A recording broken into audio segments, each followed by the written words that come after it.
द्वितीया तिथि को भगवान शंकर ने चंद्रदेव को अपने मस्तक पर धारण करा, तो शंकर भगवान ने कह दिया, सुनो चंद्रदेव, आज शुक्ल पक्ष की द्वितीया तिथि को मैंने आपको अपने मस्तक पर धारण करा है। संसार में रहने वाला, मृत्यु लोक में रहने वाला, चाहे देवलोक में रहने वाला, चाहे जिस लोक में वो निवास कर रहा है, अगर शुक्ल पक्ष के द्वितीया तिथि के चंद्रमा का दर्शन करेगा तो वो रोग से मुक्त रहेगा। अब हमारे यहाँ इतनी अच्छी अच्छी तिथियां दी हैं, कैलेंडर तक में लिखा हुआ है कि चंद्र दर्शन। अब उसके बाद भी लोग चंद्र दर्शन नहीं करें तो फिर उनका भाग्य बेकार। पंचांग में लिखा है कि चंद्र दर्शन, बोलो सही है कि गलत है? उस पे पंचांग में लिखा है कि चंद्र दर्शन, शुक्ल पक्ष की द्वितीया तिथि चंद्र दर्शन करो। देव महाराज पवन तनय संकट हरन मंगल मूरत रूप राम लखन सीता सहित हृदय बसौ सुर श्री पवन तनय संकट हरन मंगल मूर्ति रूप राम लखन सीता सहित हृदय बसौ सुर। दो जो पत्तियां हैं, इन पत्तियों के ऊपर एक एक शमी पत्र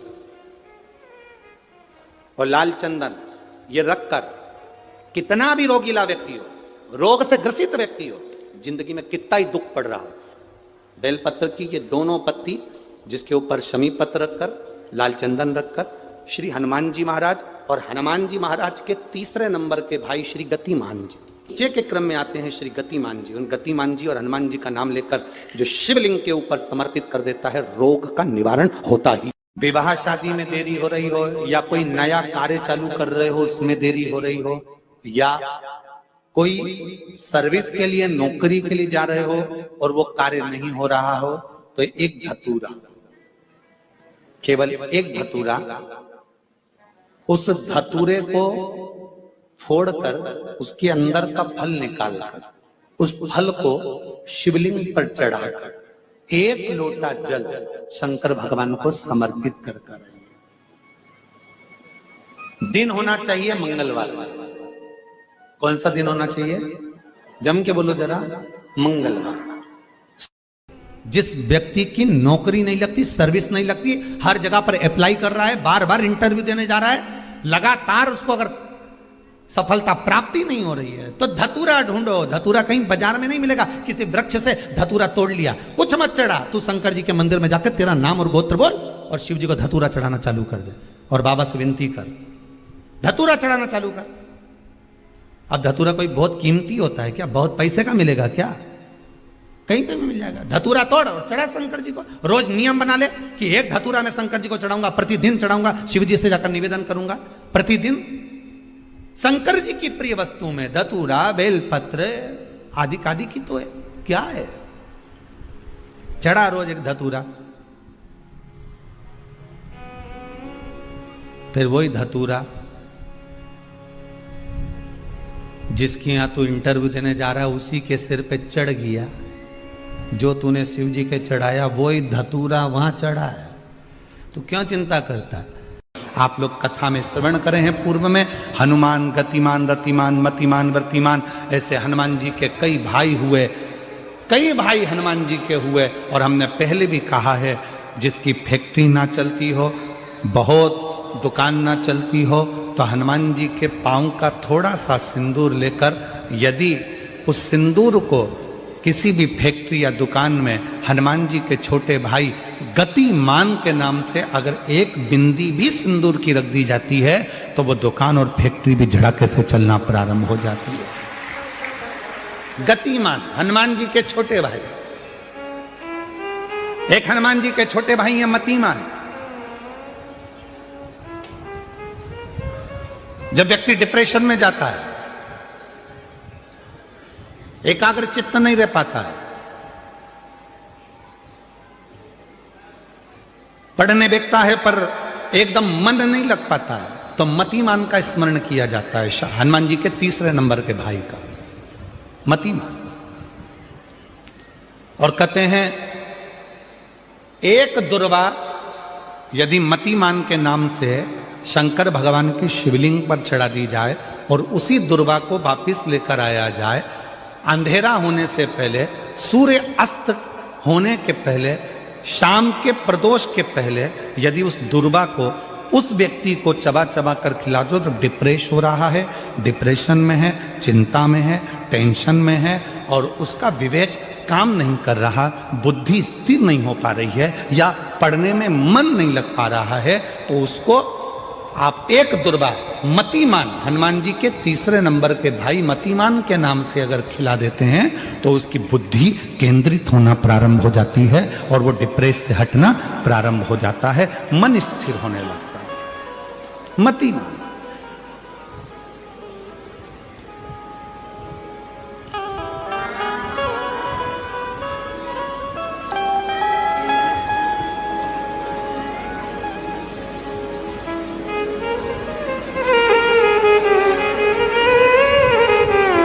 और एक नाम आता है व्रतिमान। इसका प्रैक्टिकल तुम अभी यहीं से कर लेना, ठीक है? चलते चलते मालूम पड़े तुम्हारी पार्किंग यहां से आधा किलोमीटर दूर है, ठीक है?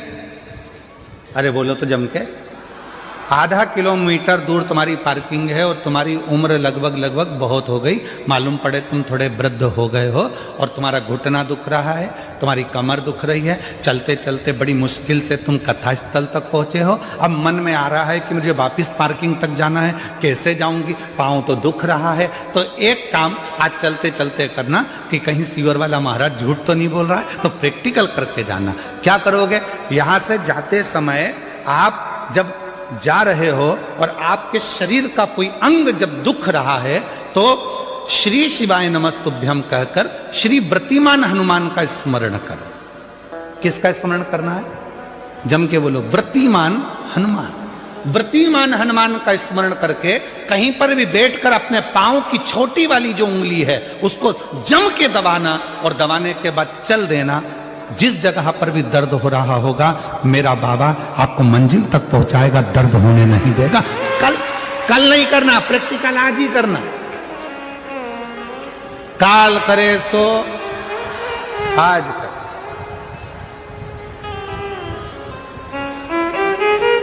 व्रतिमान आज करेंगे गुरुजी, 3 महीने में फर्क दिखेगा। तुम तो आज की आज का बताओ ना कि आज की आज में फल कैसे मिले। तुम तो बिल्कुल तैयारी में बैठो।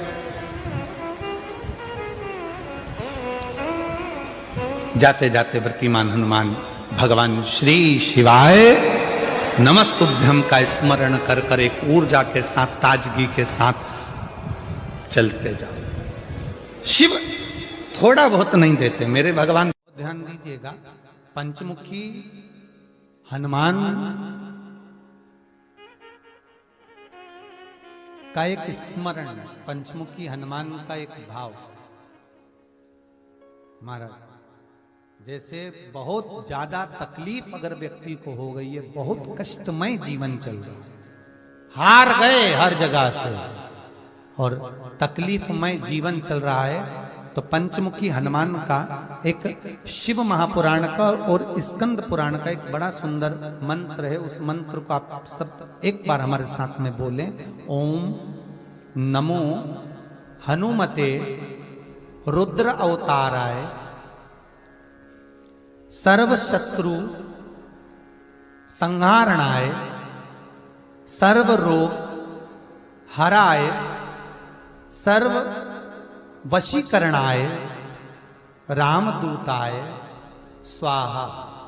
बस इस मंत्र को हाथ में काली तिल लेकर, एक जौ लेकर और गूगल लेकर, थोड़ा सा इसमें गाय का घी डालकर, कंडे को या अग्नि को जलाकर इस मंत्र का 11 बार 21 बार जाप कर कर अपनी कामना कर कर छोड़ दीजिए। कैसा भी रोग हो, बीमारी हो, कष्ट हो, दुख हो, तकलीफ हो, 21 दिन के अंदर वो आनंद आना प्रारंभ कर देता है। इस मंत्र स्कंद पुराण का, शिव महापुराण का ये मंत्र मूल पंचमुखी हनुमान सुख देंगे। और एक और चीज याद रखिए महाराज, यदि कोई काम के लिए जा रहे हो, कोई व्यापार के लिए जा रहे हो या नौकरी करने के लिए जा रहे हो और लगी नहीं रही, बहुत तकलीफ पा रहे हो, सर्विस ही नहीं लग रही, बहुत कष्टमय हो गया, तो निवेदन करूंगा 5 पीपल के पत्ते पर बेसन के 5 लड्डू घर में बने हुए गाय के घी के 5 लड्डू रख लो। उस लड्डू के बीचों बीच एक आटे का दिया और उसमें तिल्ली का तेल डालकर इसी मंत्र का प्रयोग कर कर पंचमुखी हनुमान का किसी भी हनुमान के मंदिर में जाकर, दक्षिण मुखी हनुमान के मंदिर में जाकर उसको रख कर आ जाइए। इसके बाद आप उस काम के लिए जाइए, आपका काम सफल हो जाएगा। आपको किसी को नहीं कहना पड़ेगा कि हाथ जोड़ना नहीं पड़ेंगे, किसी के पांव नहीं पड़ना पड़ेंगे, तुरंत काम होगा। बस इस मंत्र का स्मरण कर कर पंचमुखी हनुमान का भूतेश्वर जो मंत्र है वो सुख देने वाला। हनुमान जी के सगे 5 भाई और हैं, आपको कथा में पहले कहा है, सुनिए कि नहीं सुनिए? जम के बोलो जरा, सुना है ना? हनुमान जी के 5 भाई और हैं, गतिमान, वृत्तिमान, रतिमान, कैतुमान। ऐसे हनुमान जी के 5 भाइयों का क्रम और आता है शिव महापुराण के अंतर्गत। 5 भाई, अकेले नहीं हनुमान। हमने गतिमान का तो वर्णन आपको पहले भी करा है कि हनुमान जी के चरण के सिंदूर से जिस फैक्ट्री को, जिस गाड़ी को, जिस लोहे का जो कारखाना हो जो नहीं चल रहा हो, गाड़ी बार बार खराब हो रही हो और बार बार एक्सीडेंट हो रहे हो, बार बार तकलीफ भोग रहे हो, तो श्री हनुमान जी के भाई गतिमान का नाम लेकर स्वस्तिक बनाने का बोला था। याद है किसी को? जिसको याद है यार हाथ उठाओ। याद है आप लोगों को? रखिए रखिए। गतिमान हनुमान जी के भाई हैं, तुम चिंता ना करो। और समय आया और उस समय के अंतर्गत मां के सुंदर आनंद से पवन तनय संकट हरन मंगल मूर्ति रूप राम लखन सीता सहित हृदय बसौ सुरभूप। शिव के एक अंश मात्र, शंकर का एक स्वरूप माता अंजना के गर्भ में पहुंच गए।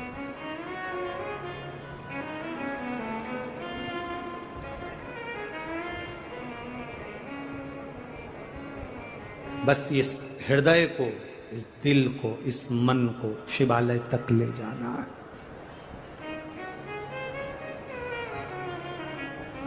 और जब ये मन, जब ये चित्त शिवालय तक पहुंच जाए तो समझ लो कि तुम्हारी जिंदगी की सार्थकता हो गई। और शिव महापुराण में त्रंबेश्वर बाबा का एक कितना सुंदर वर्णन किया गया कि अगर मान लो कोई व्यक्ति नशे में डूबा रहता है, मदिरा का नशा छोड़ ही नहीं रहा, पूरा प्रयास कर लिया और वो दारू छोड़ने को ही तैयार नहीं, 8 साल, 10 साल, 15 साल, 20 साल, 25 साल, 30 साल निकल गए और वो मदिरा छोड़ ही नहीं रहा। बहुत तकलीफ में, नया लड़का है, अभी शादी हुई, बहू बेचारी रोती है, घर के बच्चे रोते हैं, पर वो मदिरा का नशा छोड़े ही ना। तो त्रंबेश्वर महादेव का स्मरण करें। बेलपत्री के 5 पत्ते, शमी के 3 पत्ते। बेलपत्री के कितने पत्ते? 5।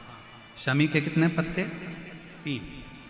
बेलपत्र के 5 पत्ते, शमी के 3 पत्र और काली मिर्च 5। एक पत्र, शमी पत्र सब साथ में लेकर काली मिर्च के साथ में बाबा देव अधिदेव महादेव को, भगवान शंकर को समर्पित करो। श्रंभेश्वर महादेव का नाम लीजिए। जम के बोलो, कौन सा महादेव? श्रंभेश्वर महादेव। आपने कथा में सुना होगा कि शरंभ पक्षी का रूप मेरे शंकर भगवान ने लिया था। किसके लिए लिया था? नरसिंह भगवान को जो गुस्सा आ रहा था, नरसिंह भगवान जो तोड़ फोड़ कर रहे थे, सारे देवताओं को डर लग रहा था, तब भगवान शंकर ने शरंभ पक्षी का रूप धारण कर कर नरसिंह भगवान को अपने पंजे में उठाकर अलखनंदा नदी में ले जाकर डाल दिया। शिव जी ने एक नाम लिया, शंकर जी का एक नाम का उच्चारण हुआ। क्या नाम था? जम के बोलो, श्रंभेश्वर महादेव। आवाज नहीं आ रही है, जरा दम के बोलो, कौन से महादेव? बोल श्रंभेश्वर महादेव की।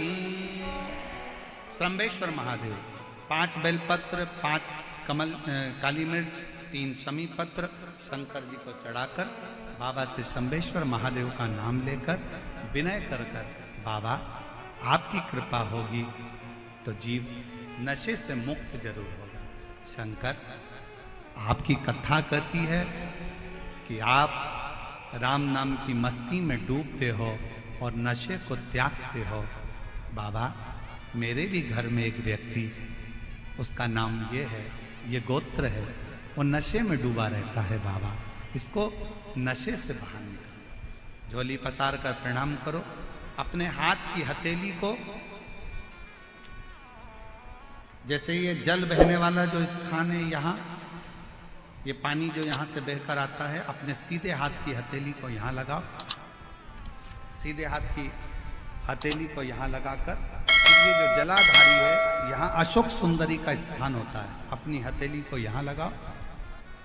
कार्तिकेय गणेश जी का जो स्थान जलाधारी पर होता है, वहाँ हथेली को लगाकर बाबा के शिवलिंग का स्पर्श कर कर जो चढ़ाई हुई सामग्री है उसको वापस उठा लो और लेकर आ जाओ। शमी पत्र मदिरा पीने वाले व्यक्ति के कक्ष में रख दो, और 1 बेलपत्र और 1 काली मिर्च जो मदिरा के नशे में लगा रहता है, सुबह के टाइम पर बेलपत्र, शाम के समय पर काली मिर्च, किसी भी तरह से उसको खाने में देना प्रारंभ करिए।